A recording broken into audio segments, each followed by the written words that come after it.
And we are happy also to benefit from their wisdom, from their institutional memory of the legislative arm of our government.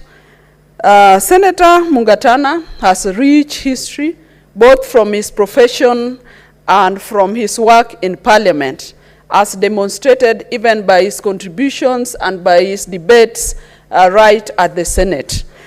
Senator Professor Margaret Kamar is a seasoned legislator, and we remain very proud of the delegation that has really made this report. Honorable Speaker, as I support this report, I also look forward to an African that will be very proud of, Honorable Speaker. Honorable Speaker, I would like an African that will be working towards the preservation, conservation of our resources, the vast resources that we have in this region. There is no African country, Honorable Speaker, that is not blessed with great resources. And so, in this report, I want to be I'm very happy even about the composition of the PAP committees as presented in this report.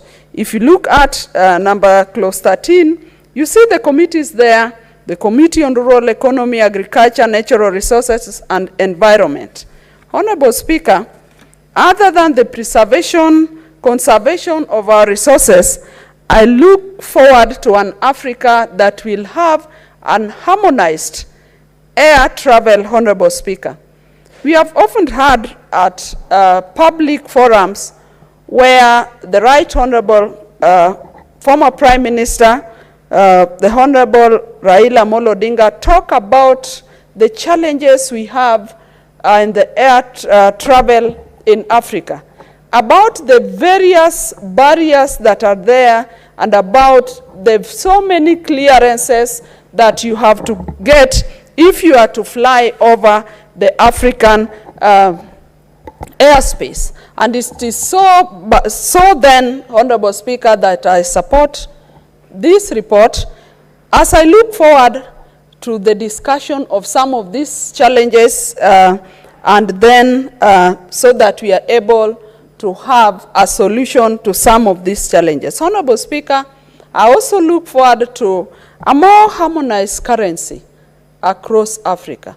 Honorable Speaker, we know, and as was echoed by my senior Senator Kamar, that Africa was one, and we were made to feel that you are Kenya, you are Uganda, you are Botswana, you are Rwanda, you are all over all these countries that were created from the same block.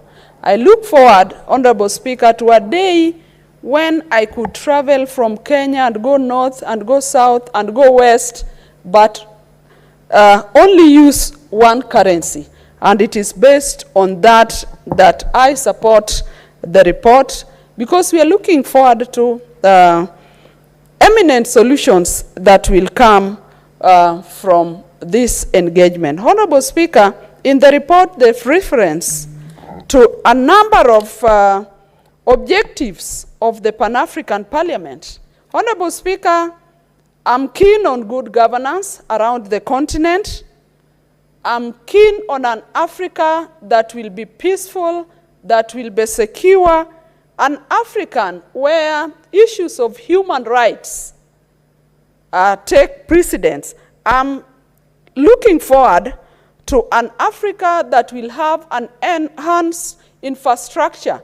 Other than the air travel, Honorable Speaker, we can have an enhanced road network, we can have an enhanced water transport, and that can only come forward with the objectives that has been set by the Pan-African Parliament. Honorable Speaker, I look forward to an Africa that will address collectively the challenges we are facing on climate change. Honorable Speaker, just last year, some of us attended COP28, and we are looking forward to engagement, a world engagement on COP29. But Honorable Speaker, as I see and support this report, I'm looking forward to an Africa that will have one stand, that will collectively engage, that will collectively push for the agenda of climate change and all the challenges that Africa goes through. Honorable Speaker, I cannot forget to say that under the climate change, we should be addressing, as Africa, we should be addressing the issue of climate justice or injustice, and particularly to Africa. When you look at our contribution to global emissions, Honorable Speaker, Africa, we feel there's unjust, that while globally other countries or other regions contribute more to the global emission, Africa unjustly suffers so much at the hands of those global emitters. But interestingly, Honorable Speaker, we do not see the same contribution by those countries that globally emit more than Africa. We only see Africa getting a paltry.